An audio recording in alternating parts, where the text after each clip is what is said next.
Okay, cool. Thank you guys. Today we're going to go over addendum clauses, property inspections, and then both financing addenda. Um, any questions from the last 2 weeks? So we've gone through GCAAR sales contract and we've been through the MR sales contract. A lot of similarities, but some definitely some nuance differences.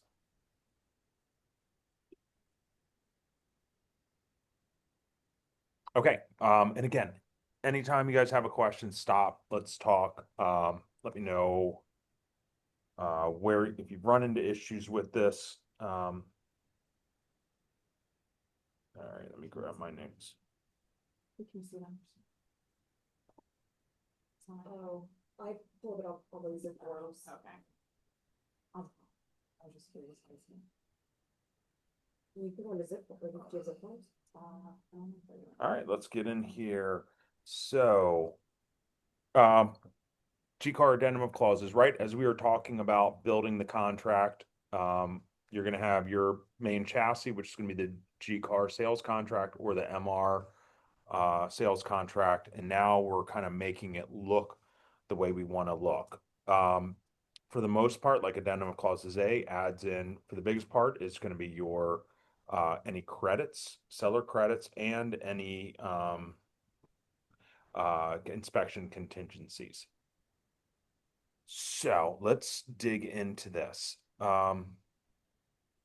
So, and I just point this out for reference sake. You run into in MR land, you will run into agents who will absolutely detest you using anything GCAR related in MR land. That's not to say you can't use it, right? Because in this case, you can fully use a GCAR contract in Frederick, Howard, Prince George's County. It just gets a little tricky. And it does say in here for use with GCAR sales contract and MR sales contract. So you can mix this form with an MR sales contract.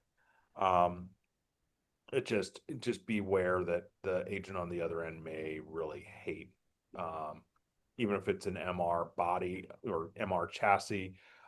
If you're using GCAR addendum of clauses for your inspections, they may not love it. All right, header part, pretty simple. All right, let's walk through these clauses here. So clause number one is going to be Do you your, have anything on the screen? Yeah, I was gonna say, I'm not sure if it's just my screen, but I just see a black line. oh, okay, thank you. Do we need our laptops? Oh. She's like her own way. Oh, thank you. But I just have a listing appointment that just canceled. Sorry. So I'm waiting to get a picture for social media. Okay. Now There we go. perfect. Cool. Okay, seller credits to buyers. So just beware, it says in here, in addition to, right? So if you've got credits, this used to be an issue where we'd have 5 different places where you could put credits in. So this credit is going to be in addition to. Um, so I bring that up because sometimes what will happen is if you're doing a home inspection and there's a $5,000 credit, the buyer's lender doesn't want to see that on the um, inspection notice.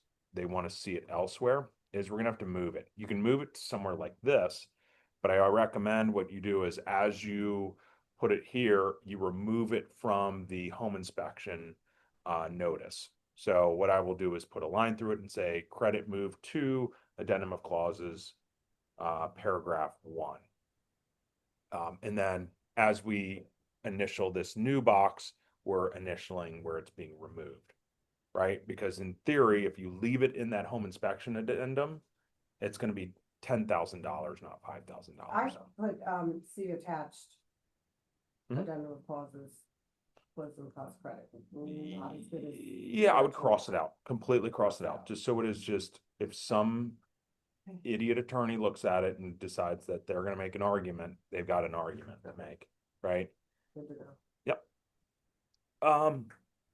So sellers shall credit time settlement the sum of dollars or percentages of sales price towards buyer settlement cost. If buyer's responsible, it's their responsibility to confirm with the lender, right? So always make sure you talk to the lender about it. So a couple little nuances with that. If you're giving a credit, right? If you're rebidding commission, that's considered part of the seller allowed credit. If the buyer is doing a rent back, post settlement occupancy, and they're getting $4,000 from the seller, that could go against that credit amount too. So keep that in mind that you might start bumping up against this credit limit if you've already negotiated in. So sometimes what happens is you've already negotiated in some credits and now you need more credits with the home inspection. Just certain things to start thinking about ahead of time, especially like properties that are estate owned. They do not want to do repairs. They're typically going to give you a credit if they're going to do anything. So if you are bumping up against your maximum credits, just think about how to reallocate that money. Because it does say in here, if at the end of the day you can't use all of the credit, basically it's a windfall back to the seller. Like for instance, you could have in a home inspection situation, and again, we're kind of digging into home inspection, you could have the seller pay a contractor directly, right? As opposed to giving the buyer $3,000, have that go towards, you know, Shenko roofing, right? So those things are definitely legitimate. So just think a couple steps ahead, knowing that this could be a problem. Okay, inspection contingency. So contingent for X number of days after ratification. Strategy wise, right? Like talk to your buyers, find out what their timing is, what days are really bad, what days can't they get off work, things like that to be at the inspection. Keep in mind, Saturdays and Sundays are really hard for inspections. They're not impossible, but there's not a lot of time frames available. Call the inspection company ahead of time because if you can line the inspection up and you can put a 3-day contingency in there, that's great, right? You're really proactive. And sometimes what will happen is the inspection company will call the seller or the listing agent ahead of time just to kind of confirm. It just shows a really good that you're committed, right? That you're going to make this thing happen quickly. Okay, so for deadline for inspections, and I always like put a like on that because you can do multiple inspections. It's not just your home inspector and then that's it. You can have other types of inspections, roofer, um, environmental, mold. I do say though that I would warn the listing agent because a lot of times they have not prepped their client for if you're going to have like 5 different trucks there inspecting. And you can stagger them. You don't always have to do them all on the same day, but again, it becomes a logistic and you can hurt some people's feelings if you haven't told them ahead of time. You're just surprised. All over cycles, you can see everybody. But don't tell them until after they've signed. Yes, right. 100% good. So your inspection doesn't include radon, lead-based paint, or well and septic. Those you're going to need separate inspections for. And sometimes what happens is, well, we didn't ask for a radon and now they're at the inspection and like the inspector highly recommended they get a radon inspection. So now like the inspector just sets a radon canister, right? Like, cause they get paid for that. So just get permission if you're gonna have, like, if they want to do a radon mid inspection, something like that. Yeah, that just happened to me. I told the buyer's agent, go get that canister out of my listing. Like, Yeah. you did not put that in your contract. Yeah. Because buyers will use that to walk, so. Mhm. Of course, the listing agent said, sorry, I've already left, and he's already left, and I can't go back, and Yep. blah, blah, blah. I'm just trying to, again, sorry for skipping ahead, I'm trying to get my bearings. In that MR contract, in theirs it says, right, you check mold, radon, da, da, da, da, Yep. da. Okay. So is there another one, all that for GCAAR? Well, there's a separate radon inspection, Okay. and there's a separate lead-based paint inspection, and there are separate well and septic inspections. But as far as mold, environmental, chimney, they're all included in this. Yep. And it says by buyer, a home inspection firm, and or other representatives at buyer's discretion and expense. The buyer can bring their dad as their or mom as their home inspector. The buyer can come as on their own for and do their own home inspection themselves. This is different than MR. MR is an expert. Yeah. Um, so you do have some leeway. So, and I've had the question that comes up, okay, buyer gets into a contract, we have this right to cancel. Buyer, like day after, is like, I need to cancel. Well, you have no contingencies other than your home inspection list. You know, there isn't an HOA. What do I do? And what I recommend doing is do your home inspection, right? You don't know, I mean, again, in GCAAR land, you could go by yourself. You and the agent could go, or the buyer and the agent and their buyer agent could go and do an inspection in this sense, and then cancel off that. I would highly recommend, at a minimum, doing that, going to the property and doing your inspection, and then exercising your right to cancel if you have that right. But we'll get into that. But sometimes that comes up, and the buyer just wants to cancel based on inspection, and I'm like, I would, just to make sure you've done you followed the steps, follow the steps. Yep. All right. So you have three options here: A or B, or A and B. If you don't check anything, it's assumed, it's basically the result will be A and B are checked. But always check stuff. It's a good Right. practice. Yep. So option A is the right to negotiate.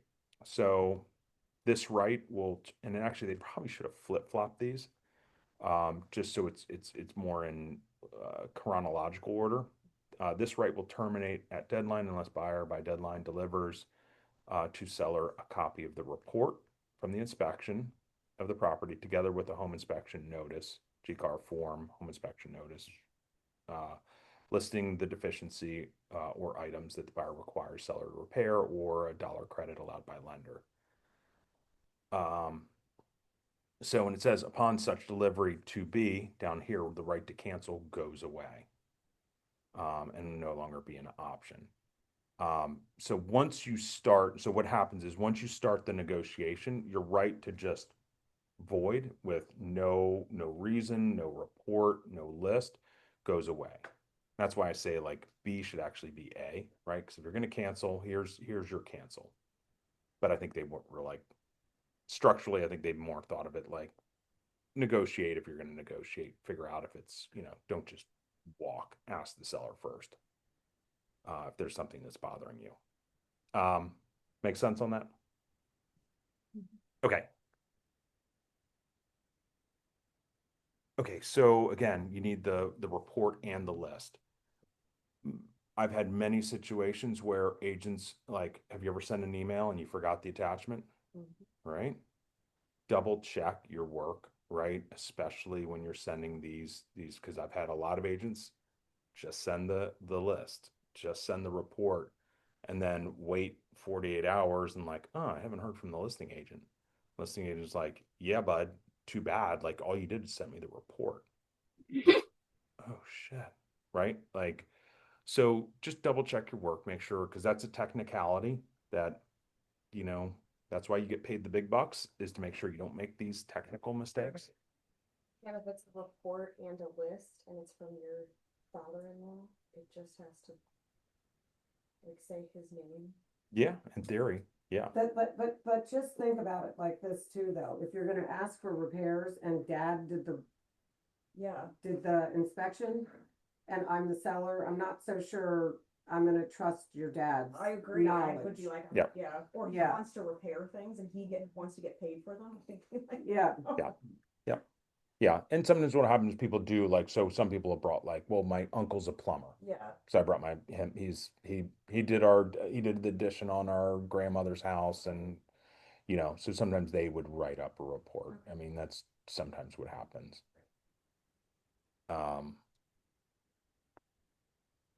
And when you're sending the notices, just always in your email say, please confirm receipt, just, that's just, should be part of your Please confirm. signature Or you line. can text or call and just say, hey, Yep. just wanted to. I usually send and then I text you and I say, text. please confirm. Okay. Yep. But, you know, sometimes you're on the road, you're in your car, you're, you know, Doing 9 things. yeah, Yep. That I would text and drive.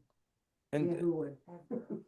And so just keep in mind, and I bring this up because, you know, again, like you sometimes have these situations where the buyer is like, they've just been through, like, so they fell in love with the property for about 30 minutes when you first showed them the property. Now they spent 3 hours hearing all the awful things about the property. So sometimes they do get freaked out, right? And like, and this is a good moment to talk to them. Like once they get into, again, once they get into the negotiations, there's a chance that they may not be able to get out of this contract. And you would hate to not let them know that until later on in the process, right? And sometimes it's just good to have those conversations now while they, you know, because again, I always find like when people feel like they have options, they make better decisions. When they don't have options, that's when they tend to make really rash I have decisions. a question. You keep saying like they can't cancel if they start negotiating, but what if you ask for something the seller says no? Yep, we'll get Then into you- that. Okay. sorry. Yep, yep. The other thing is I would say like assume most home inspections are going to be 3 hours. Depending on the size of the home, could be more. But in the olden days, most home inspections were like hour, 15 minutes. And so sellers are like, you know, like, oh, I'll grab lunch and come back. And now they're like furious that the inspection's still going on.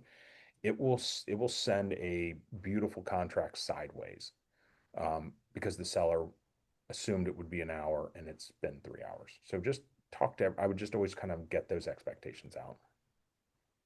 Okay. Um, so if the seller elects not to perform in accordance with the home inspection or makes another offer, seller will deliver notice to buyer of their decision within 3 days after delivery of the home inspection notice.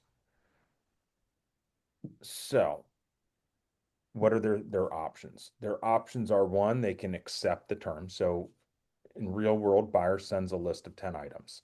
So number one, they can accept all 10 items. Or two, deliver a notice continuing the negotiations by making another offer.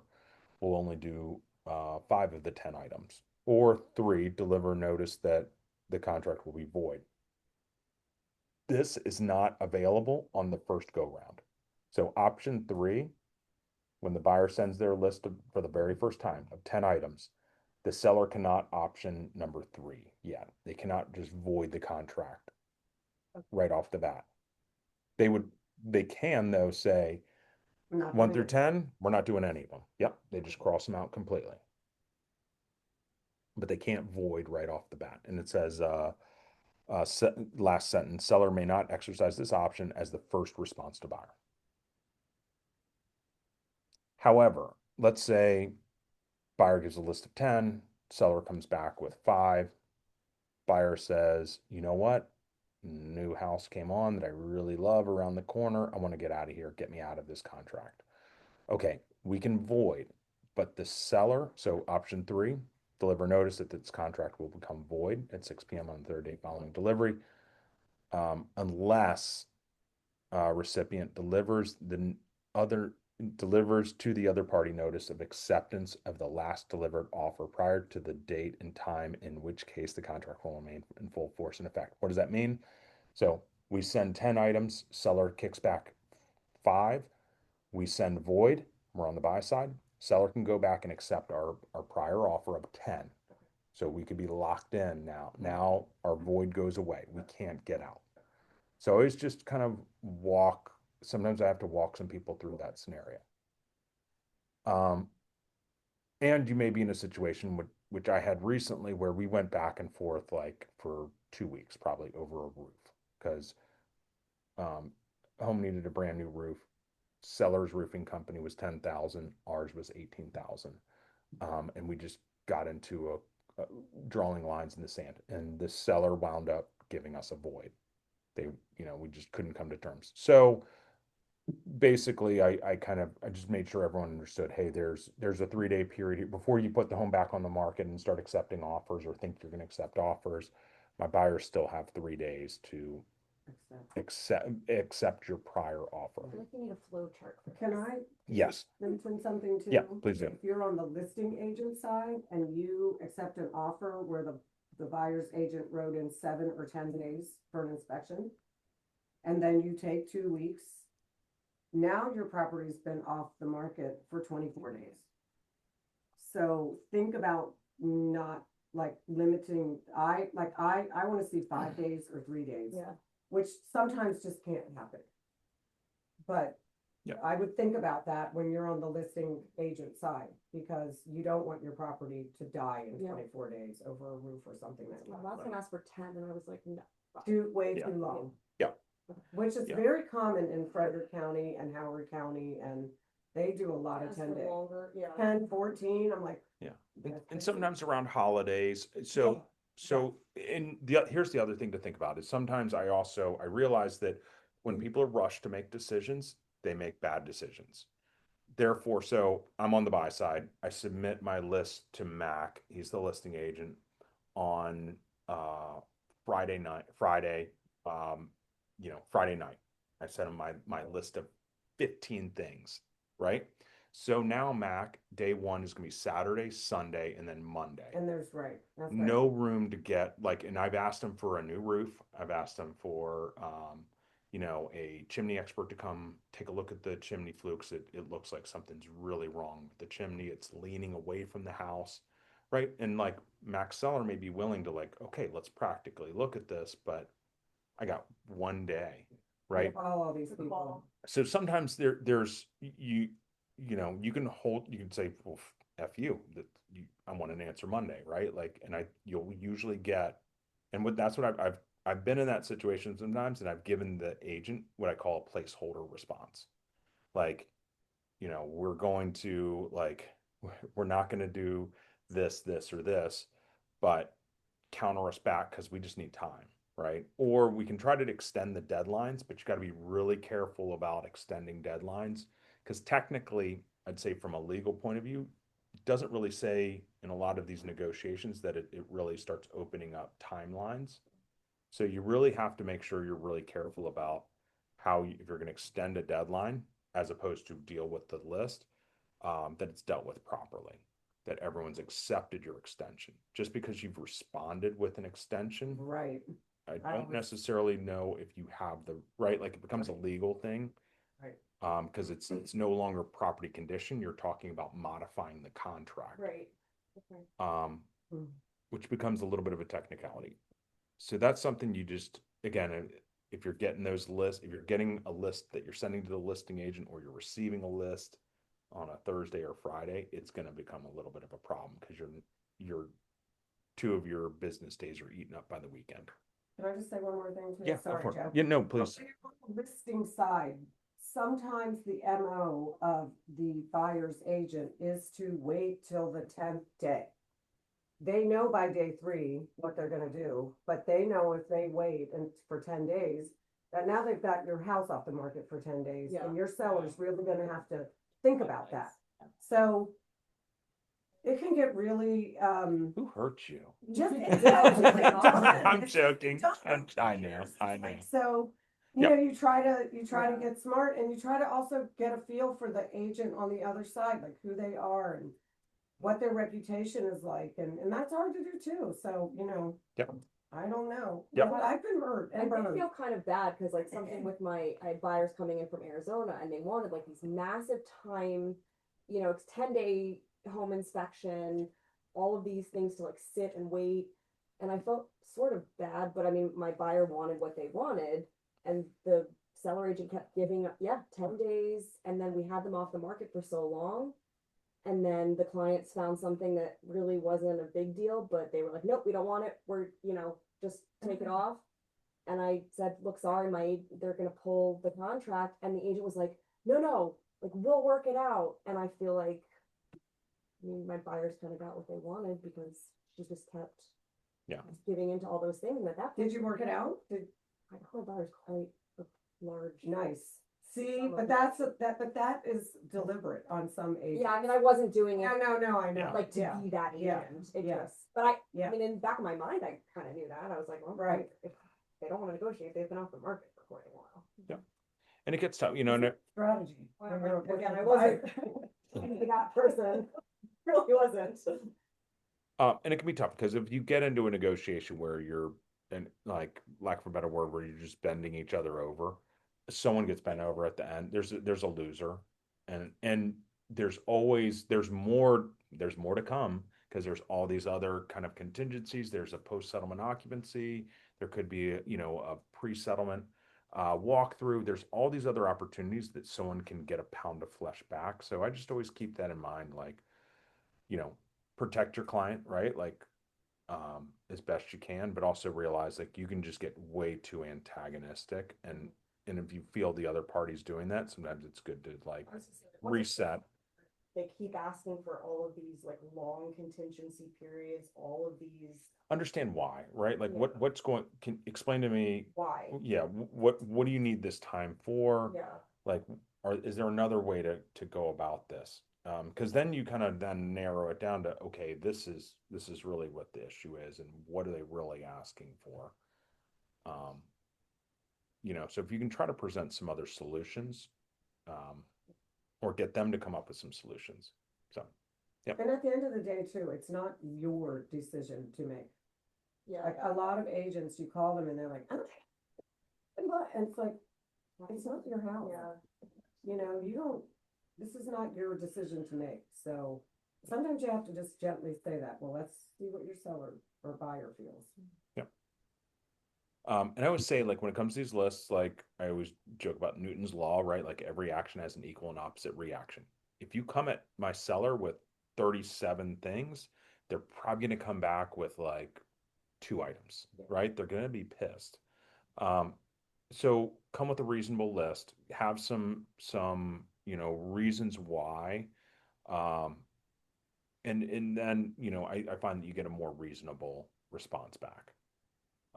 The beauty of this is this goes back and forth, back and forth. And what I find is sometimes the first foray is the rough one. It comes in 37 items, comes back 2 items. The next 2 negotiations are critical because that's where we really like, okay, everyone's had a chance to like throw up on the contract. Now, like, really what's important, right? So sometimes it does take 1 or 2. That's the beauty of GCAAR. MR used to not be that way. MR's gone this way now, which I think is a better solution, because it lets us problem solve. And sometimes we just need a little time to problem solve. Failure to respond to any of these is considered acceptance by both parties.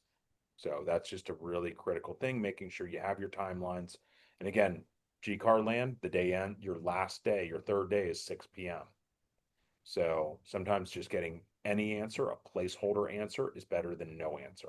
And sometimes this was a placeholder answer. Give us a minute. We're getting estimates right now. I didn't want to put this in here, but we were up on the 6 o'clock deadline. Yeah. So I had to give you something, right? Please convey that so that we can just keep this ball moving.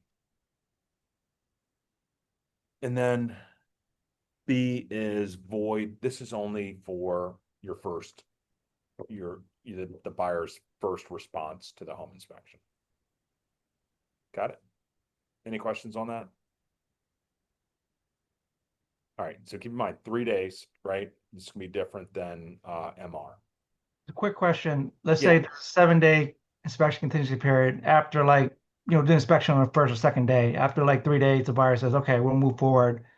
And they tell us, the seller that we're fine, we'll move forward. Do they still have the right to cancel within the first 7 days, even they verbally say they are going to move forward?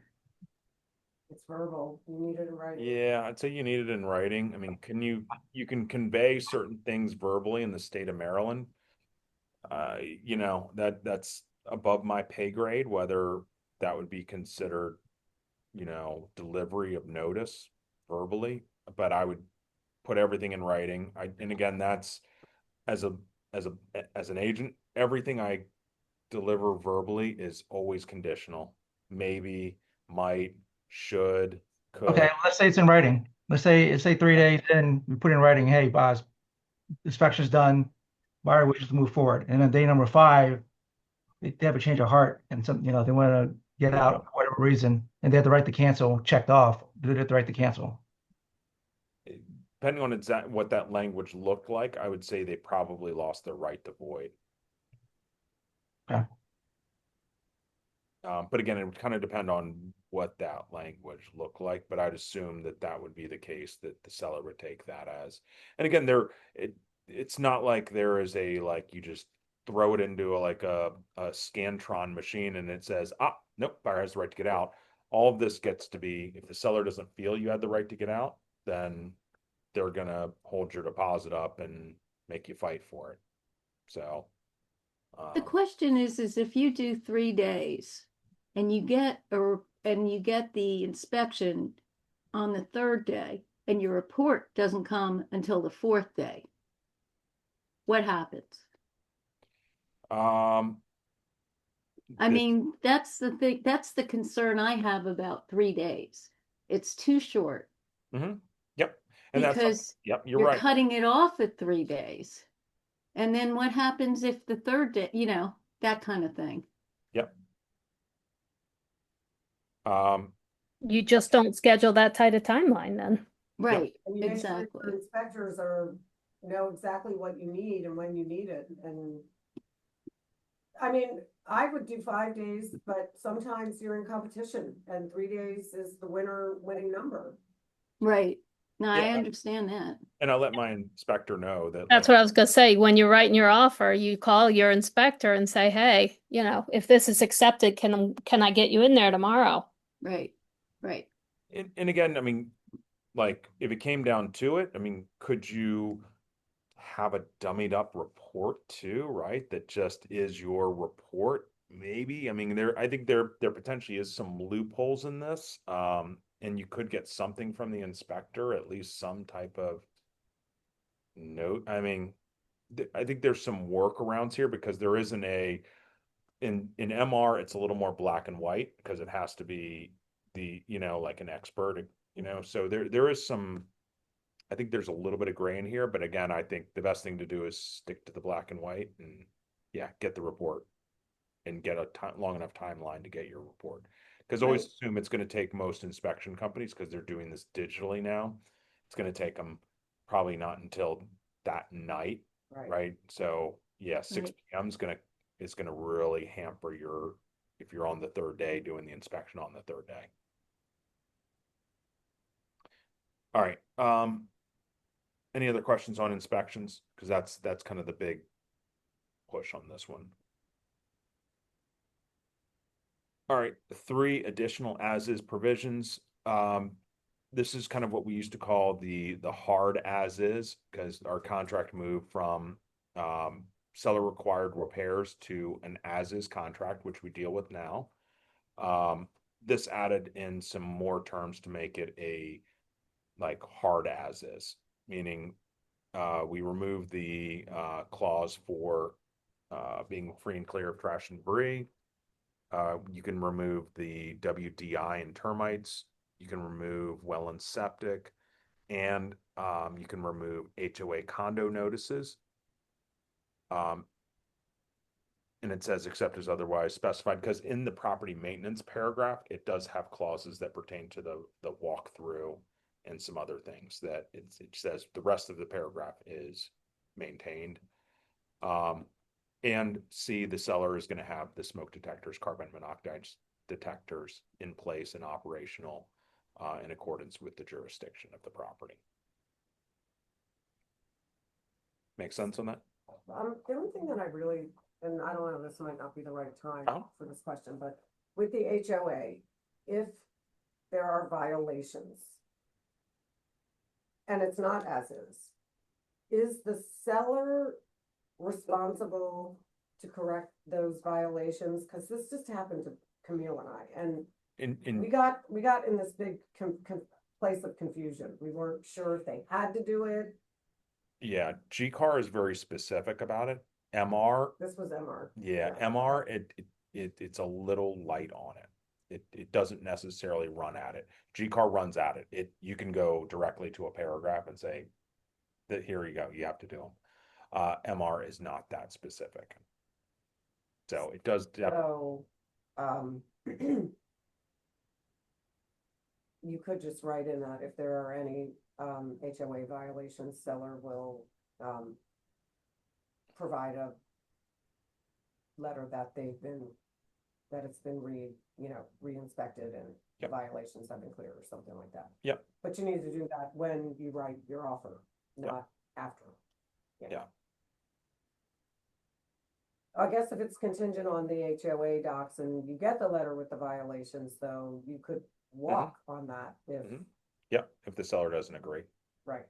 Yeah. But you would have to ask at that point. Correct. Do you have a legal right to ask at that point? Yeah, I'd say you do. Yeah. Okay. Yeah. In Yep. GCAAR land. Well, in Well, in MR MR. land, that's how you would make it right. Yeah, that's you'd almost have to. Yeah. Right. GCAR land, but again, you don't know sometimes the agent you're dealing with, so it's good to get those things out front. Right. All right. Okay, 4, this is your radon inspection contingency. And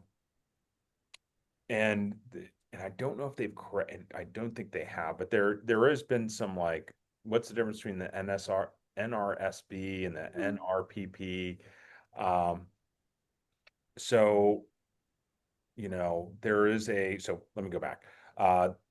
Basically creates the listing contingency, I'm sorry, the contingency for the inspection, buyer at their own discretion and expense, inspected done by a listed firm, using or the EPA approved testing method, testing and retesting devices if applicable to be placed and retrieved by a listed technician or authorized subcontractor. This contingency terminates if by the deadline, if it's not done. Buyer will deliver a copy of the report, which confirms the presence of radon that equals or exceeds the action level established by the EPA, which is 4.0 at the moment, with either 1 or 2. So, and the other thing about this is keep in mind radon tests take a little bit longer, right? They're going to take 48 hours. So keep that in mind with your inspection. So sometimes it's you either make sure that you get it set up 48 hours before the inspector picks it up during the inspection, or they set it during the inspection, but then it's going to be another 2 days to get the test and get it tested. And I just find when you're dealing with it as an inspection contingency, having having the inspector do it is sometimes the easiest route. There are subcontractors who do just radon inspections, but it can become a little bit of a scheduling issue, getting them in and out. All right, so you've got your report. The property is 4.0 or higher. You either can do 1 or 2. So number 1, you deliver the radon testing notice requiring the seller to, at their expense, prior to settlement, to remediate or a credit allowed by the lender paid at settlement.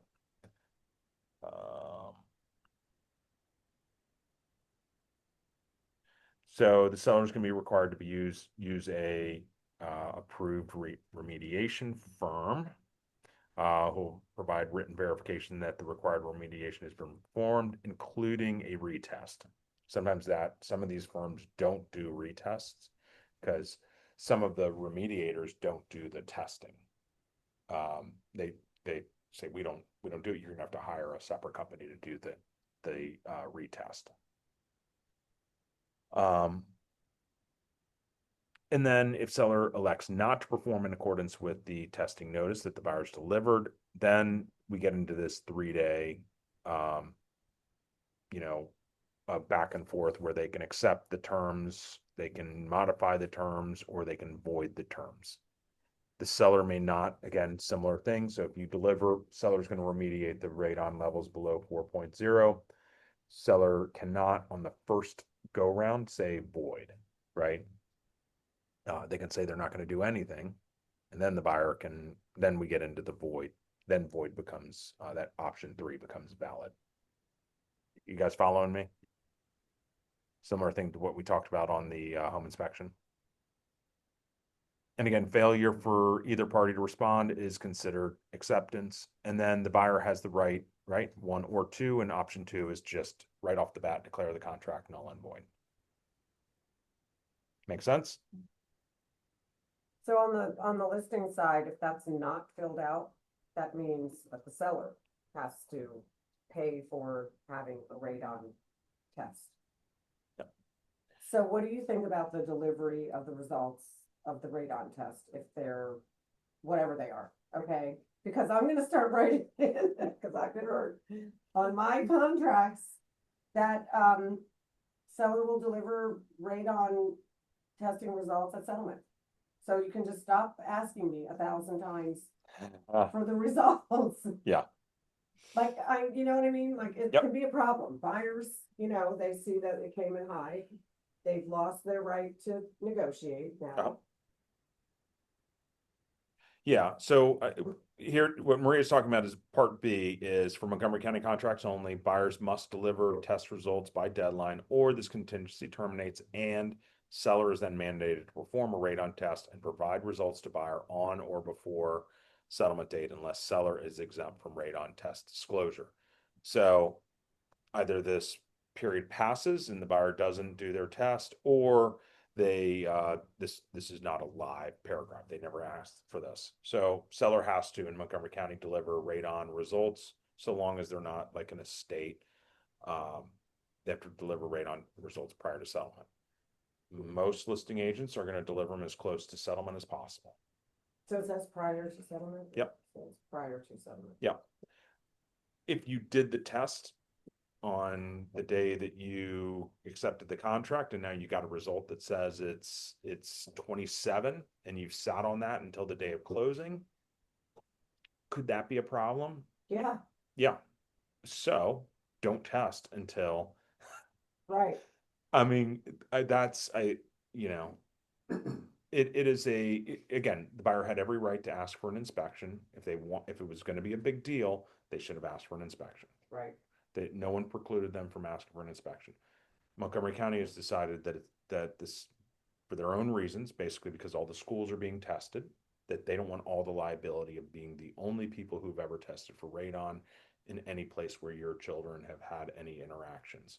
Therefore, they put the onus on every homeowner that when the property turns over, they've got to have a radon test, right? So we're kind of stuck with this process. Like, you don't have to give it till settlement. So get the test done as close to settlement as possible is how most of my sellers would prefer to have it done. Could you pre-test for radon? Like, is that, or Yeah. that test count? Like, let's say you test for Yeah, radon. we do that all the time. Before you go We to, do it all the time. and it comes back as a 2. Does that test count for settlement purposes? As long as it's within 30 days Right. of, I believe it's 30 or 60 days of closing. Yeah. If it comes back, so a lot of times a seller will want to go to Home Depot and get the test, Right, which they can do, right. and they can post the results. But if it comes in high on a Home Depot test, then I always recommend get an Get it expert done, out. yeah. Get an expert out. Yeah. And I also will say that most sellers, when they have a high radon, they'll fix They'll it. want to fix it. They'll want to fix it. Yeah. At least that's what I've experienced. Yeah. But sometimes it's like slightly high. Yeah, which we had on my listing on Crosscut, and we posted the 4.2, and the buyer saw that and said, okay, no problem.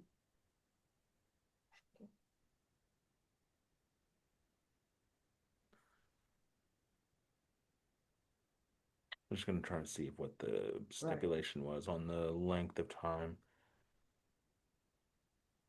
Mm-hmm, I'm in the GCAAR. REA. Oh, 1 year. Perform less than 1 year before settlement. So yeah. Really? Yeah. Wait, that's Googled it. that's GCAAR? That's the Oh, REA? Montgomery County. The Montgomery County rule is, yeah, you could test a house today and sell it in December and use that test from today. At settlement. Mhm. Got it. It's like pre-inspection, right? Yeah, yeah. Yep.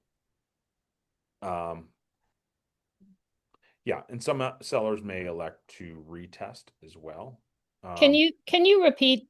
Ellen and I are listening, and she missed what you just said about how long the test, how old the test could be.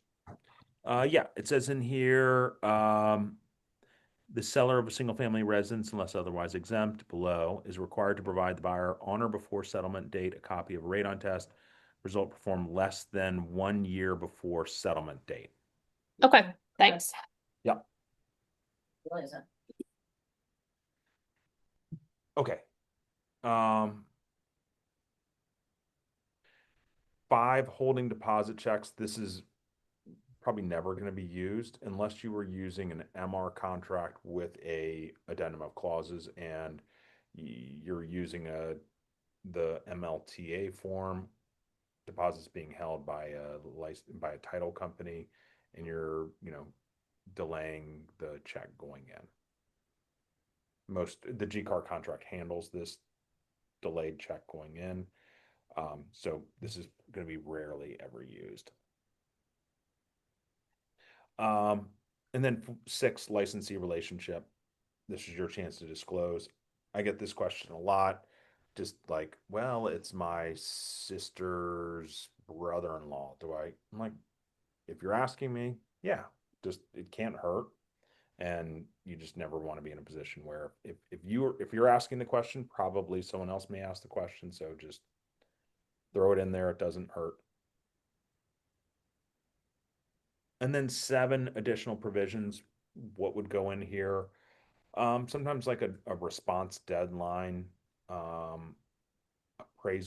specific appraisal language that you have. I don't know anyone else, things they've thrown in this box. You could, like, if your home inspector wanted additional inspections, you could say if home inspector wants additional inspections.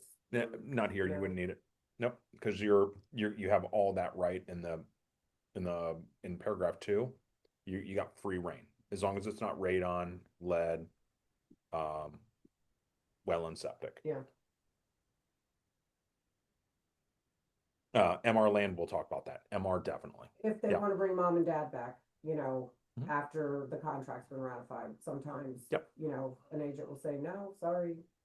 You can come in and walk through, that's it. All right, so that's addendum of clauses. All right, so let's dive into MR property inspections addendum. It's like it all of a sudden the room gets really cold when Right. this addendum comes out. This is the fit and feel of this is so different, right? And I'll kind of point out why that's the case. Okay, so number 1, inspection contingency. Buyer and seller agree. Buyer's expense shall have the right number of days after inspection, after ratification to do their inspection, to have qualified experts conduct those inspections listed below. And this has been the inspector isn't whatever the certifying board for an inspector is, or, I mean, this qualified experts can create an issue, right?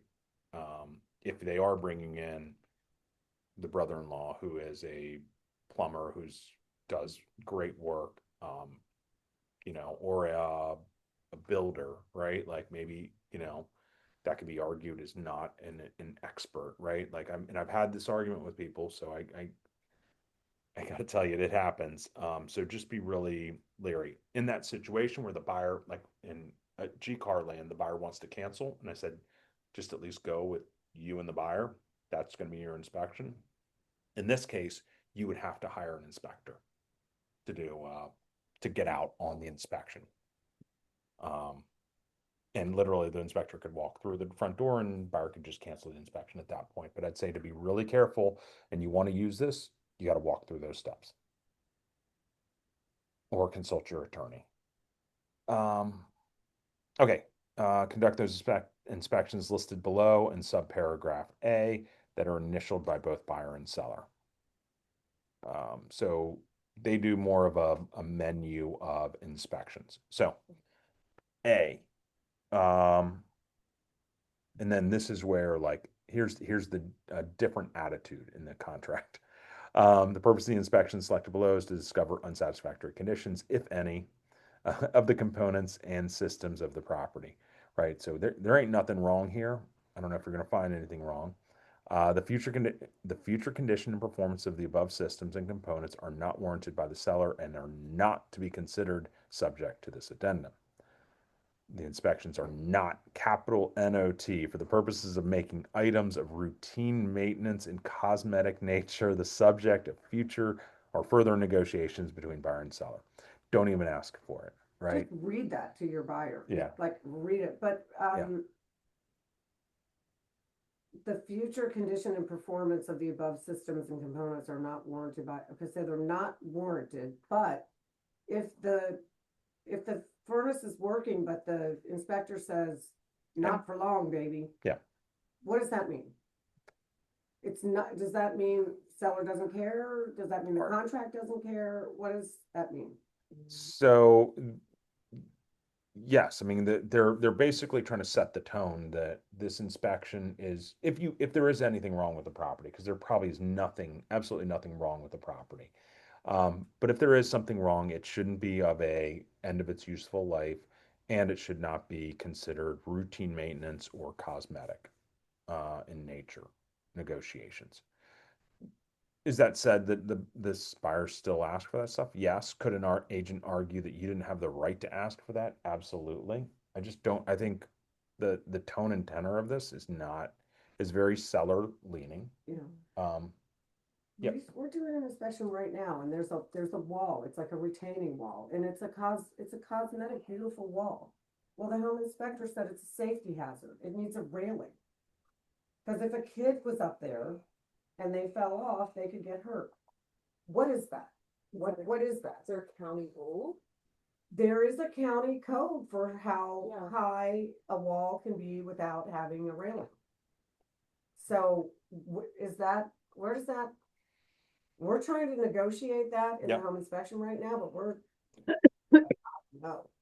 And I think at the end of the day, when you're dealing with hopefully reasonable people, everything's negotiable Yeah. and I think it's But the right to ask for it, I guess, is my question. Because I think, well,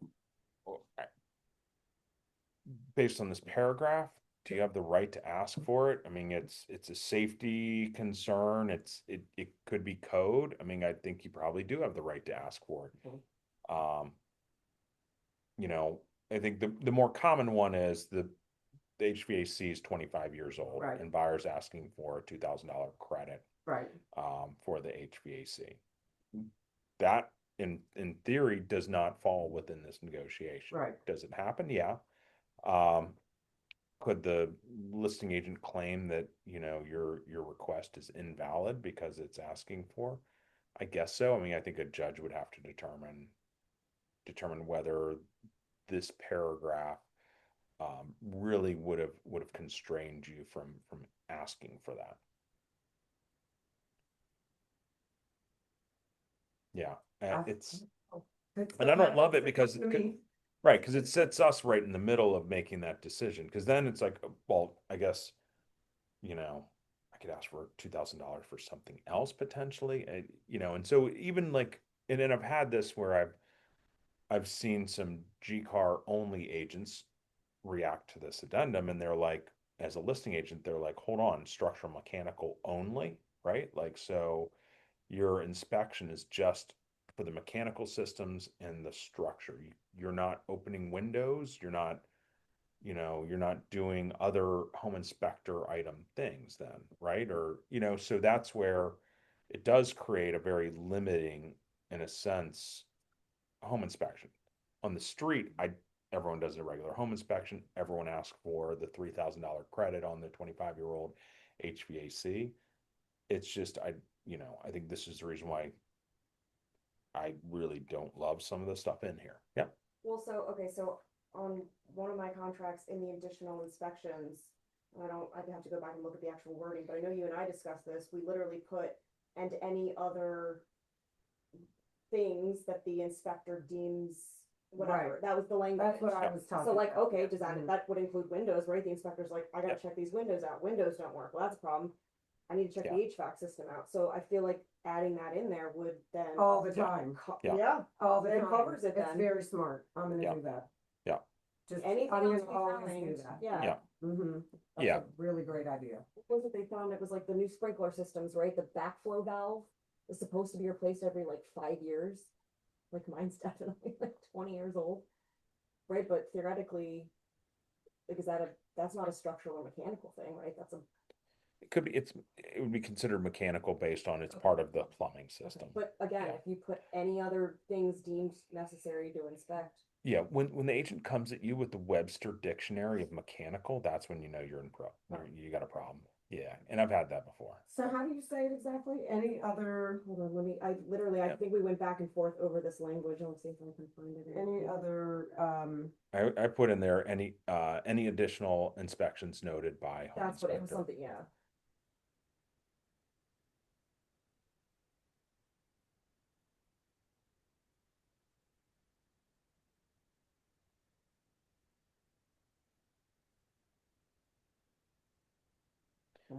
So this breaks down, the different, it's very specific about these different inspections. I will say, the chimney inspection, that's one that is typically not done by your run-of-the-mill home inspector.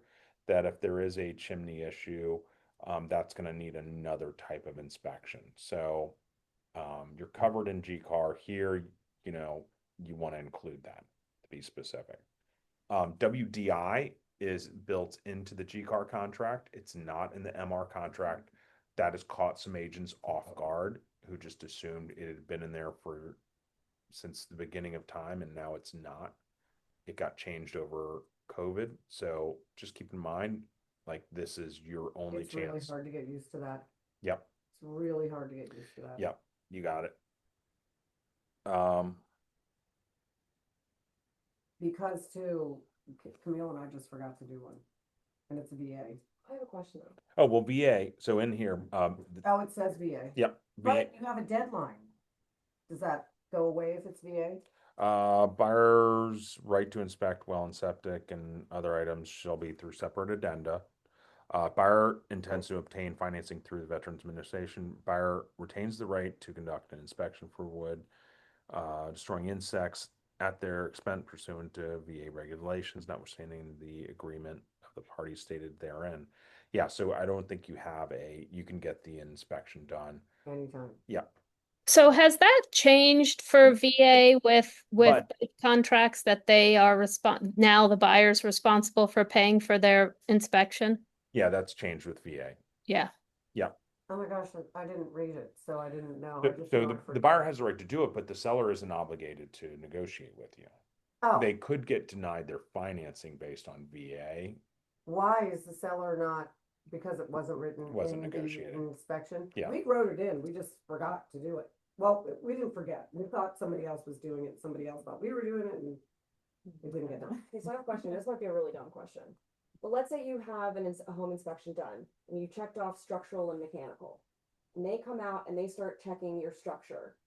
And they look and they see, oh God, this is not safe structurally. I think you might have a termite problem here. But you didn't check off wood destroying insects. Where But does we that did then add leave you? in any other. Would that cover that? Yeah. Yeah. Okay, yeah, so we put home inspector and any other recommended inspections by home inspector. I Right. guess you could add or. I'm just gonna like have that. Yeah, I feel like permanently affixed. Yeah. I on guess, my okay, so template. if we start putting that in there, then we're, Yeah, but then that additional inspection. Initial. Then almost makes it so you don't have to check off anything else if you don't want to. right. In theory, yeah. I mean, again, yeah. And I use that more of just like a catch-all when I'm at the inspection. Yeah. And if something, we didn't check mold and the inspector's like, whoa, we got a big mold problem here. Or microbial growth problem. Right. Yeah. Okay. B, now we get into the inspection process, right? And if you'll notice, like GCAAR GCAAR, it's one paragraph. They handle the inspection with one paragraph that doesn't even, that actually is on, it has 3 different paragraphs on the same page, and half the page is a header. 3 pages. I mean, it's just, they, you know, It's have you so ever crazy. made stuff like online and you grab a recipe and there's all this story and all you want is like, give me the ingredients and what do I set the oven to? Um, yeah, that's this. Apparently, but it's like, I think I watched one episode, I was like, I can't. I think I did too. Yeah, me too. It just, Okay, so inspection process, and they do this right though. Right to terminates first, right? Like this is the way the process works. You get the right to terminate first and foremost if you want to terminate.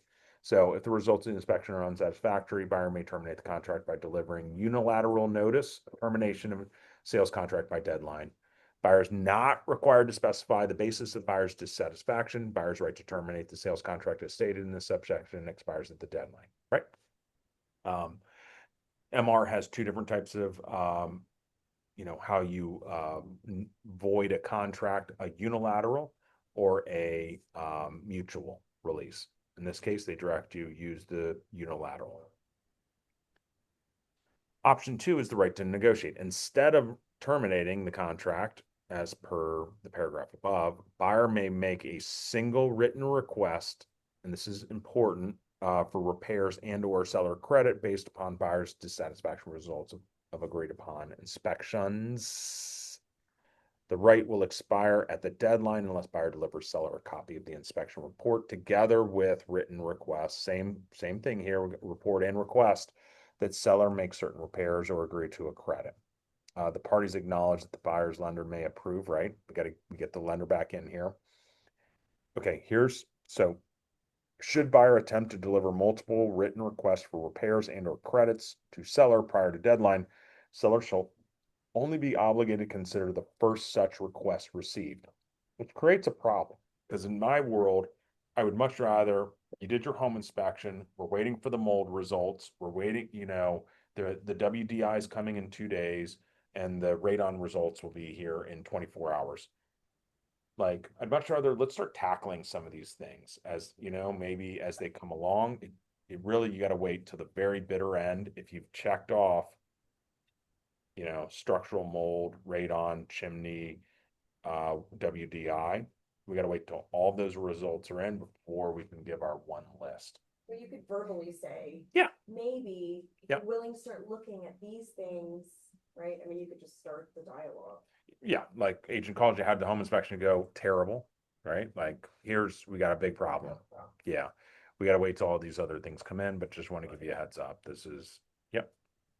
And the point behind it is just like, okay, we tackled this home inspection, and then now you're hitting us with like the mold, and now you're hitting us with another thing. I would have never given you this if I knew we were gonna have this. So I get that side of it too. I totally get that side. Yeah, right. Yeah. You can't say fix the roof and then you come back 2 days later with. Yep. Mold. But that's just a nuance, just to keep that in mind. You got to wrap it all, because sometimes we look at these because they're different paths and different timelines. And with that said, so you have one timeline for all these inspections. This is where you might need to modify this, right? Because you may want to get your structural, but yeah, you got back. Well, if your structural ends, well, no, Yeah. because they all add, because there's only one time, but in GCAAR, there's 2 times. Could be 2 times, but in MR, there's only 1 time. Yeah. So this, you got to be, yeah, your timeline might be a little bit longer, right? Like, because your Right. chimney might take you longer. So that's just something to keep in mind. Everybody initial chimney inspection to take place by this date. And you could, but the problem is you got to give a single list. So Right, if something's and wrong all with it time, afterwards. no Yeah. inspection list. I Yeah. didn't realize this. This Yeah. is really good. Thank you, Joe. Yeah. I know. And I'm just literally kind of noodling this through right now. Okay. So then buyer sends their list to the seller, right? With their report. Now the seller's response period. Their first response period is 5 days. So way too long. The Sometimes. yeah, but yeah. the reason behind it was so when I delivered Mac that list on Friday, he had Right. 1 business day. Now he's got 3 business days at a minimum. Anytime I deliver it to him, he's got 3 business, weekdays to deal with it. So I think that was the push behind it. And this is an old, from the way it used to be, there was only one back and forth in MR land. Now there's multiple back and forths. This 5-day might be a little bit long, but it is what it is. The theory is probably, You really need 5 days, honestly, Yeah. to get all these. Yep. Whatever you need to get done. if seller doesn't respond in that 5-day period, so seller was supposed to respond, it's day 6. The buyer then has the right to terminate or move forward. Basically, the seller's lack of response is basically no to the items. Yeah. Right, totally. Yep. At least this first go round.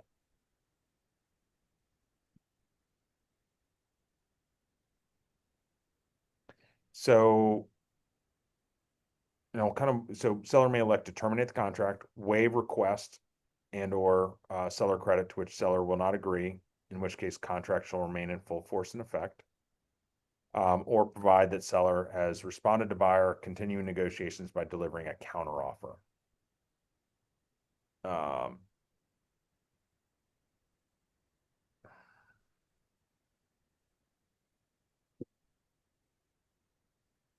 Okay, additional negotiations. So thereafter, so buyer delivers list to seller, seller has 5 days, seller says, yes, I will do these things. No, I will not do these things.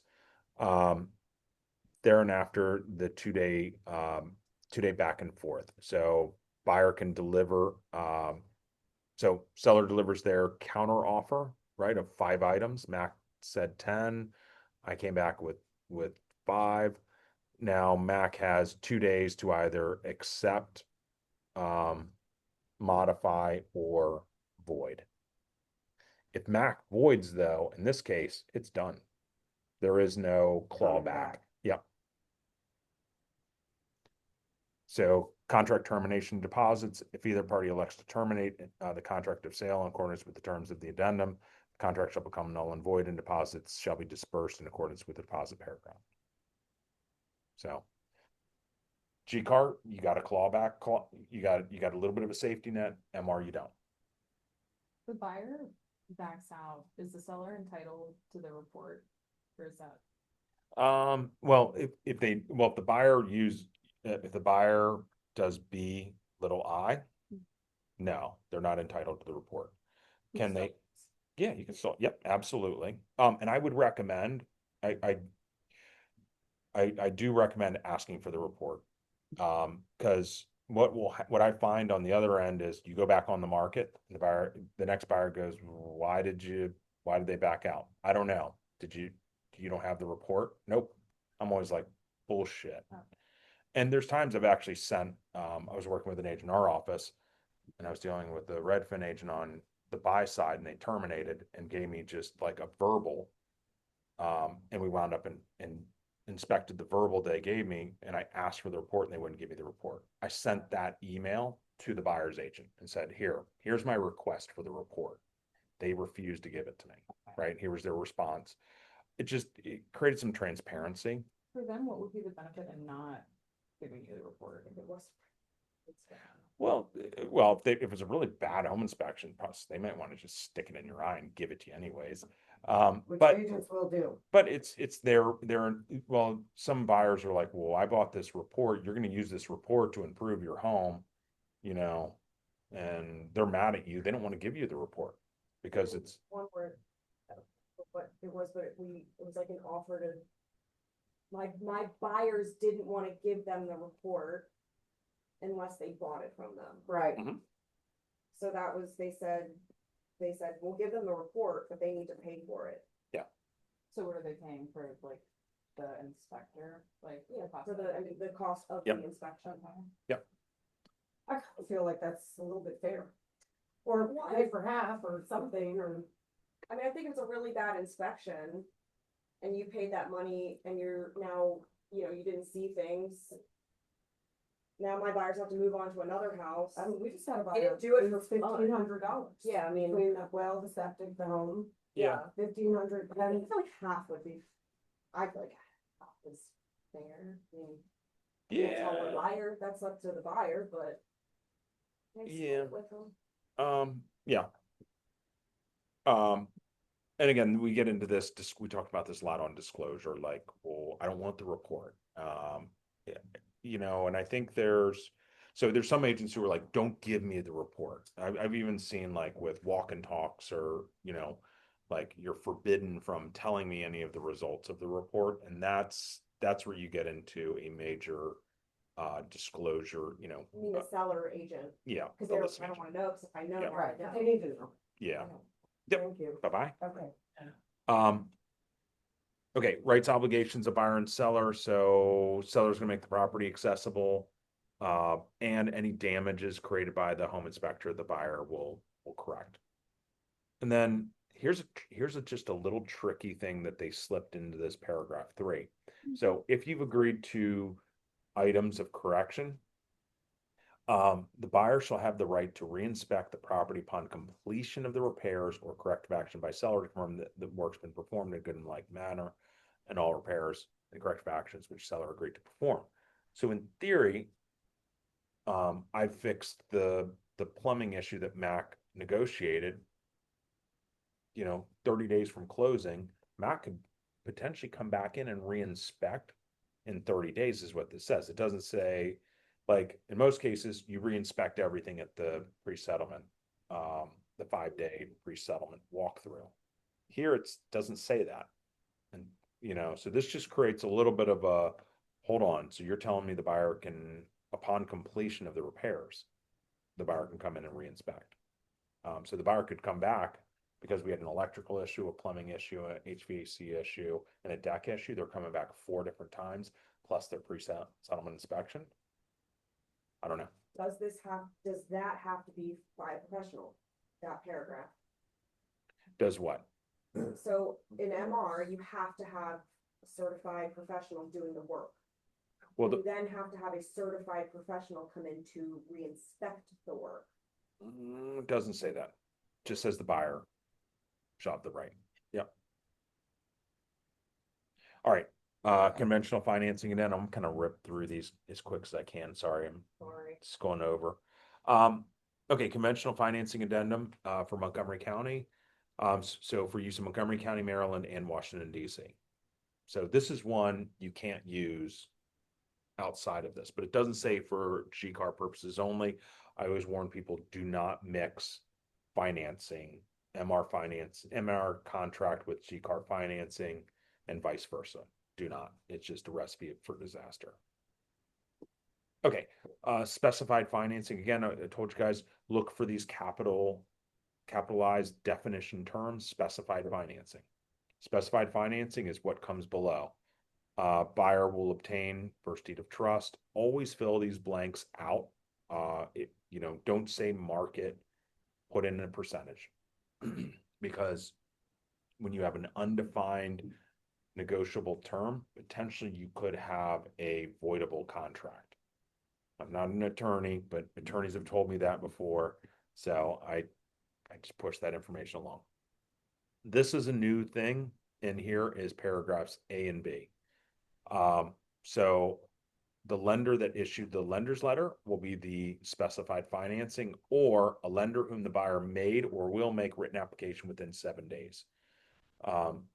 So in the past, you could submit a contract with a, Sandy Spring Bank lender, and then buyer comes back with Rocket Mortgage within that 7-day period. Buyer had the right to shop. Listing agents got pissed. Sellers got pissed. So now it's either, are you going to do this or are you going to do this?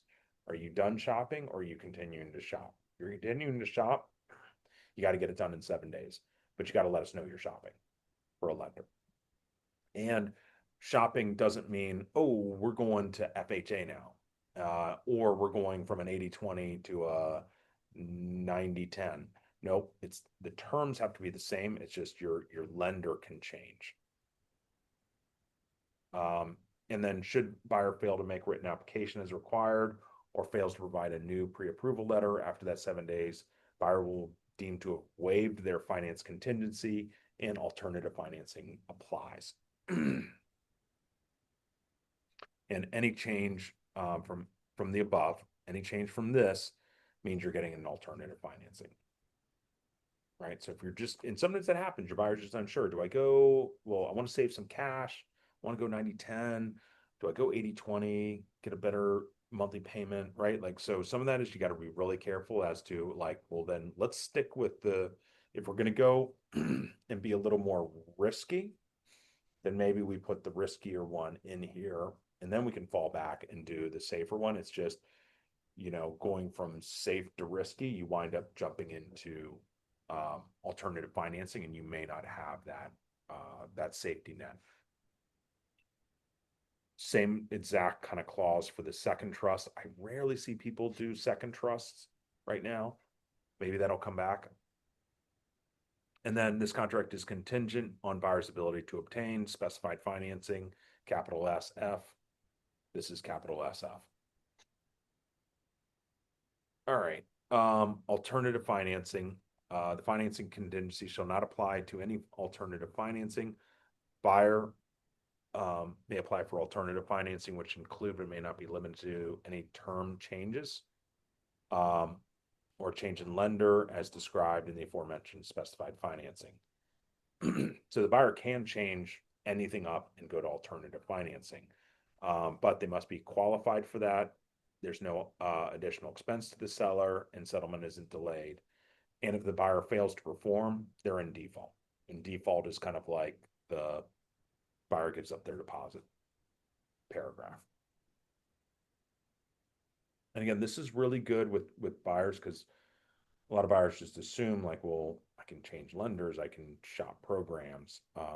That this is really, they get boxed in here. And if you want a contingency, you got to make sure that we're sticking within, this is really good to make sure we do all of our homework ahead of time before writing the contract.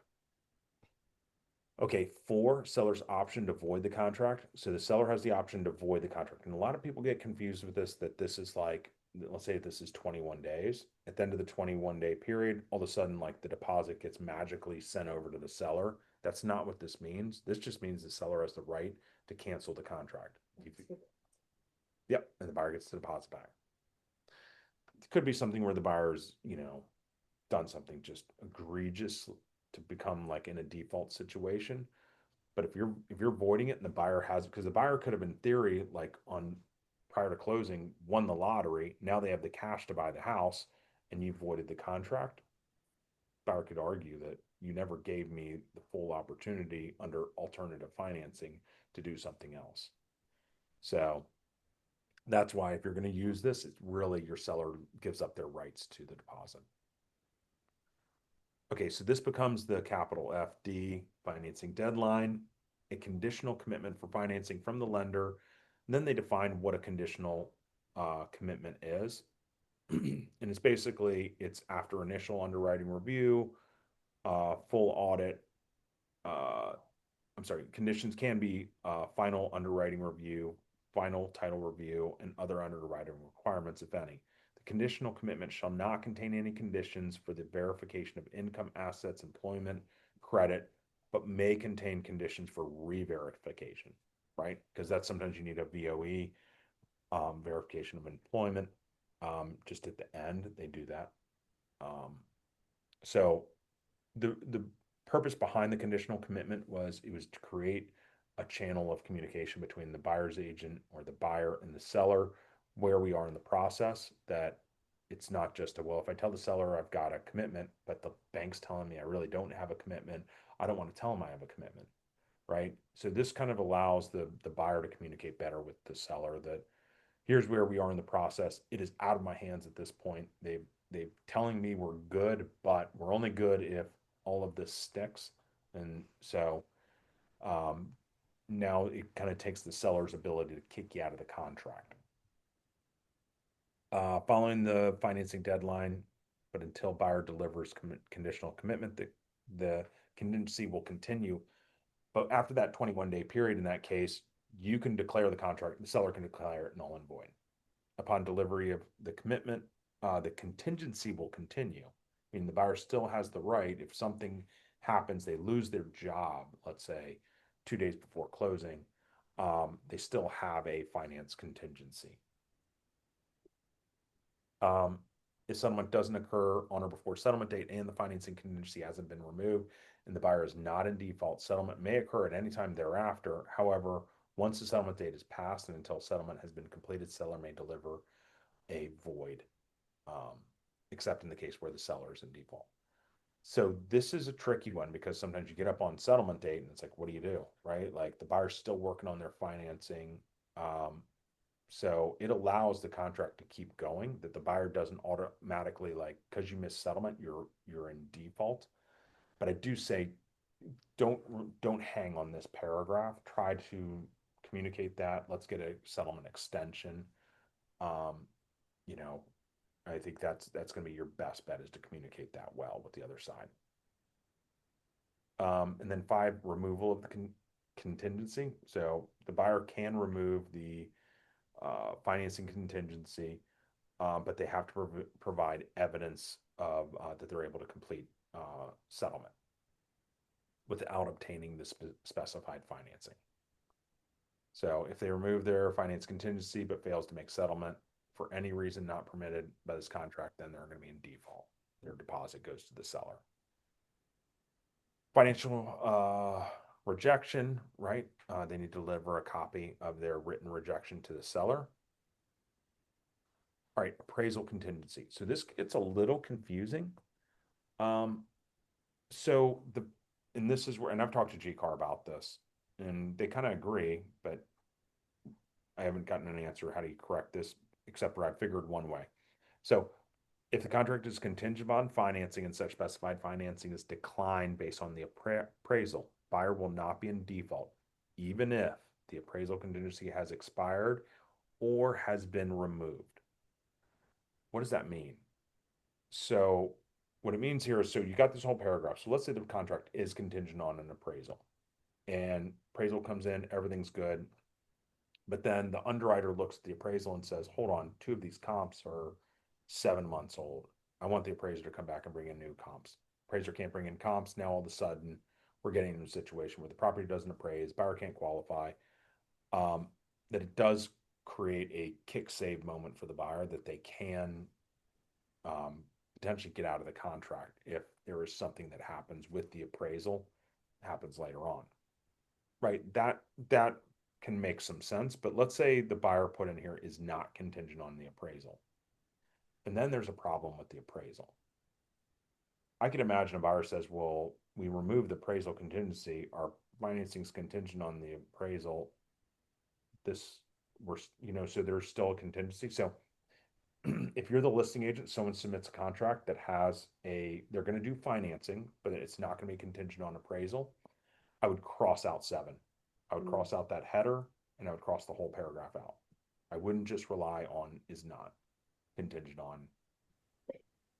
I even put verbiage that, and have everybody initial as well. Mm-hmm. Yeah, because that checking that is not box, I can imagine this could be argued the other way. That Yep. I make really clear. Yeah. All right, so with financing. Yep. Cross this out. If they're going financing but no appraisal contingency, they got a financing contingency. It's rare that happens, but it happens. We're contingent on our financing because, gosh, I could lose my job, right? But we have enough cash that, like, we can make up an appraisal difference. I don't think there's going to be any appraisal difference. That's the case. You get one of those as a listing agent. Is you cross out paragraph 7 completely. Don't just rely on the is not contingent. Okay, so let's say just normal world, it is contingent on the appraisal. And this also puts in here, let's say you put, like, you were trying to look competitive, you put 5 days in here, appraisal isn't done until the 8th day, right? So long as the appraisal makes you kick out on financing, let's say you had plenty of cash, you're doing like 50% down, it's not going to save you. But let's say you are doing like a 90-10 and it doesn't appraise and you don't have the cash, even if you miss this deadline, you still would have the right based on this top header, to use your appraisal as a out in your financing. But it gets really technical as to at what point does the appraised value going down create a financing issue where you can no longer finance the property. Okay, so paragraph 7, if no box is checked, then it's contingent.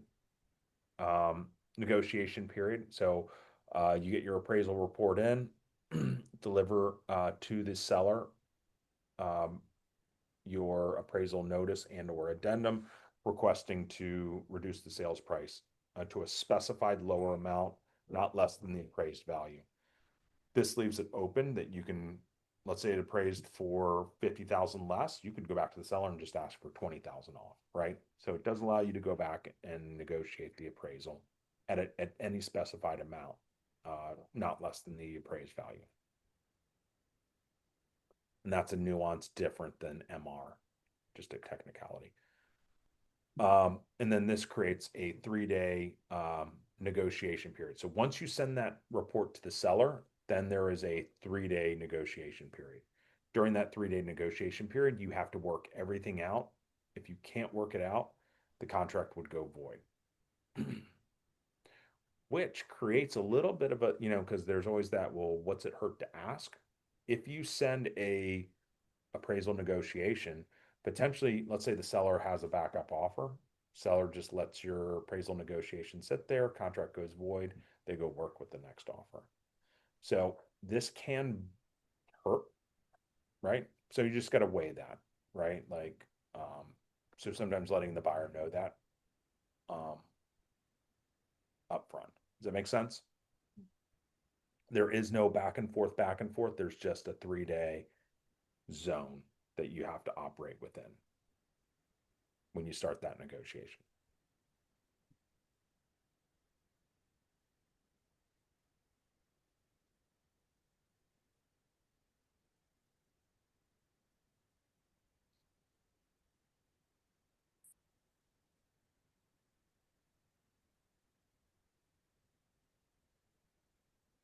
I apologize. Let me take that back. That's the way it used to read. Sorry. Forget I ever said that. Which part? The negotiation. So there is the negotiation period.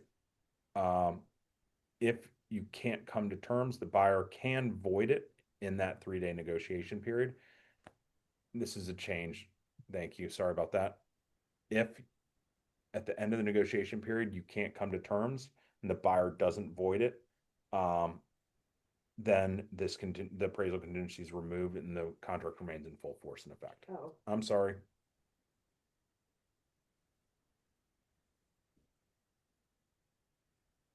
Everyone got that? Doesn't answer. The seller doesn't answer, then it's just your contingency goes away and the contract stays in place. But if the seller doesn't answer and it appraises for less, Yep. then the seller is obligated to. Nope. So this paragraph goes, so your negotiation goes away. It used to be if you started that negotiation and you couldn't come to terms, then it was a void.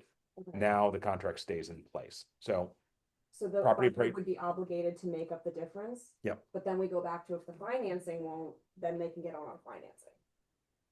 Right? It'll flip back. potentially, right? Then it gets into some of the technicality of their financing Right. that they would definitely have to get a denial. Okay. And some lenders aren't going to give you a denial because there's a way to do this. Yeah. So that is a change. Sorry about that. Okay. 8, these are basically the 7 deadly sins of what creates a buyer defaulting on financing. And this does address the cash because we run into this sometimes, like where it's like, well, we're getting denied financing because we don't have any cash. Mom didn't bring the gift. We didn't sell the townhome. So you'll be in default if you don't have the down payment, closing fees, or other required funds. This is what creates the default for the buyer who doesn't have the cash. And then the last thing in here is insurance, right? Like, so you need to, in your 7-day application period, make application for property insurance. If the property insurance, flood insurance, roof, something that is so big that potentially could create a major economic problem for your buyer, and you do it after the 7-day period, potentially they no longer have a way to get out of the contract based on that. Look super smart with your client. You can call whomever, but I really like calling Mike and Ian, get a clue report. It'll show a loss run on the property.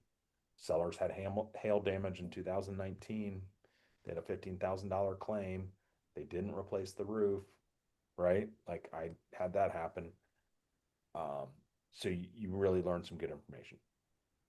9, not contingent on sale settlement of other real estate. And then lender required repairs. If the lender does require repairs, buyer will deliver notice of lenders required repairs to complete prior to settlement. Within 5 days of delivery of notice, seller will deliver to buyer as to whether they will make the repairs or not. Failure of seller to deliver notice to buyer within said time frame shall be deemed an election that seller will not make the repairs. Seller delivers notice to buyer electing not to make the repairs or is deemed to have elected not to make the repairs within 5 days, buyer shall deliver notice whether the buyer will make the repairs. If neither buyer or seller has delivered notice within said time frame to make the repairs, then this contract will become void. So there is a negotiation period on lender required repairs. Unconventional, we don't find this very often. I don't know if anyone has been dealing with any conventional lender repair requirements recently.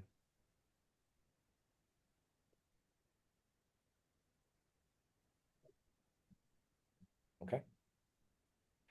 And I'll try to get through MR real quick. Sorry, I literally thought this was going to be like 45 minutes. We spent a lot of time on home inspection. Okay, conventional financing for MR. Again, this is really short for the sheer fact that a lot of this is already built into your MR contract. That's why. And that's why mixing the two forms doesn't work real well, because there's a lot of language in the MR contract that's not here. Like if you use the conventional financing addendum for MR with the GCAAR contract, you're going to be jacked up. Okay. Loan details, please fill this out as best you can, especially loan program. It's a MMP program. It's a bridge loan program. It's 80-20. It's 75-25. The more specific you are, if you have to go back and something's wrong and you're getting a denial, now it's you know exactly why and what program you're getting the denial on. Because that's what happens is if you ever get a financial denial, the seller is going to all of a sudden become a detective on what you did, what you failed to do, why are you canceling it. So be real specific that it lines up. Loan lock premiums. Basically, this is kind of a warning to the buyer. Just make sure you lock in your loan because, I'm sorry, I'm skipping ahead. Loan insurance premiums. There are going to be loan insurance premiums required by the lender. 3, lock in. Lock your loan in. Rates change. Don't play the market. If you do, you might be stuck taking the rate that's available. 4, monthly payment. They just kind of explain what goes into a monthly payment. 5, loan underwriting. They explain kind of what goes into loan underwriting. On buyer, if there is request, the buyer will comply with those requests. A lot of really basic stuff. And then this is kind of 6. This gets into something very common in MR. There's this dollar repair amount. So you'll see this in the septic, you'll see this in the well as well. In the event the lender requires any repairs or improvements be made to the property, seller agrees to perform the required repairs and pay the cost prior to settlement, provided the cost of the required repairs don't exceed X amount. And the problem with it, so typically I recommend people putting 0 in here. As a buyer, like I don't want to start negotiating something I don't need to negotiate right now. If I put $1,000 in here, it may or may not be enough. But now maybe the seller counters me a lot higher on my sales price because I have $1,000 here. and I may not ever need that $1,000. So this thing's dumb. The other thing is that we rarely deal with repairs as amounts, right? Like it's more items. And again, like, it's just it's a very confusing process how they handle lender required repairs. So there's this theory, this base amount that the seller is going to require for, or going to do automatically for repairs. If the cost it exceeds that, then it gets into MR's negotiation of this. So the buyer submits their list, and let's say it's over that amount. The seller can elect to go ahead and just do it, or they may terminate the contract by delivering notice, which must include a written estimate of the cost. So the seller now has to go out and actually get costs for these repairs and say, these repairs are going to be $10,000. I'm not going to do them, and I'm voiding the contract. But they have to get written estimates to void. And then the contract shall remain in full force and effect if within 5 days of buyer's receipt of seller's notice of termination, buyer elects in writing to pay the difference between the cost of required repairs and the repair amount listed above. I'd highly recommend pick up the phone, call the agent, work through this. In all honesty, this process is just really, it's a tough one to get through. I think just technically getting estimates written. So, oh, All right, and then 7 is our appraisal contingency. And GCAAR MR handles the appraisal way different. So basically, if the appraisal comes in low, now this paragraph kind of kicks in. If the appraised value of the property is less than the purchase price, buyer shall notify in writing of such fact within how many ever days when the buyer receives their appraisal. It doesn't say the appraisal will be done in any given period, which sometimes is helpful because like a lot of times you're not in control of when the appraisal gets done. Sellers don't love this because there really isn't a like, well, when's it going to get done? And sometimes agents get confused and they'll put 21 days in here. And that's not what this means. This means once the buyer gets the report, and let's say it's low, now from receipt, I have so many days to get it to the seller with my request. That's usually 2 days, right? It shouldn't take you that long to send an email. The written notice from buyer shall state whether the buyer elects to proceed or reduce to the appraised value. It doesn't give you anywhere in between to negotiate technically. I think that's where you pick up the phone and you negotiate that verbally. So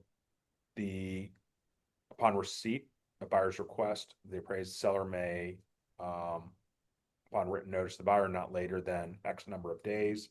Again, this should probably be about 2 days. Following receipt by seller of written notice to buyer may either reduce the price to the appraised value or or decline to reduce the price to the appraised value. It doesn't give you a negotiate somewhere in between. I'm sure you can, but and then the last is if the seller declines to reduce, they notify the buyer within that 2-day period. Buyer may basically declare the contract null and void or accept the contract at the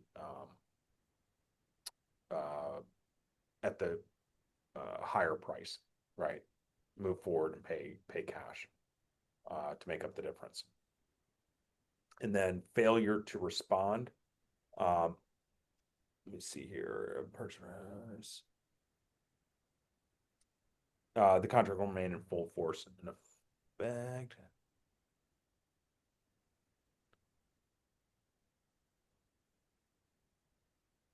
So at this point, if the buyer fails to respond to the seller's response to their negotiations of the appraisal, buyer's failure to provide written notice to the seller of the election within their agreed upon timeframe will automatically constitute buyer's agreement to elect to purchase the property at the purchase price in accordance with option B of this subparagraph.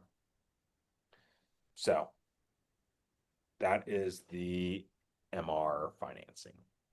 Went through that quick. Any questions?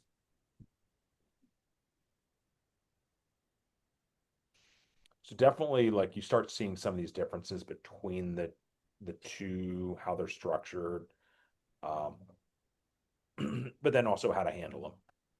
I think in MR, you're required to pick up the phone a little more to work thing. I think you do in both cases, but some of this doesn't allow for some of the gray area that we need. GCAAR starts talking a lot about some of the gray areas. But anyways, any other questions?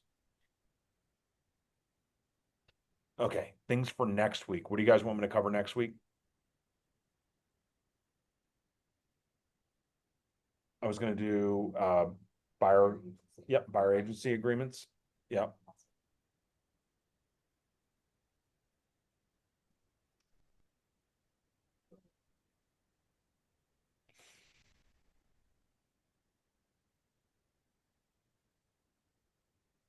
Okay. Is there anything on like it's, what is it, the GCAAR addendum? Not really. It's rare that we use the B. There is the home for sale contingency. If you want me to dig into that. I guess I just like was curious about like the kick out clause and things like that. I don't understand that, so I don't know if that's. Okay. Yeah, let me actually, let me dig into that because we're dealing with a lot more home for sale contingencies. So Yeah. we'll do buyer agency agreements and 'Cause I then, came across 2 home for sale Yep. contingencies, the last 2 houses I looked at in Middletown. yep, we'll do that. Cool. Thank you guys. Thank you.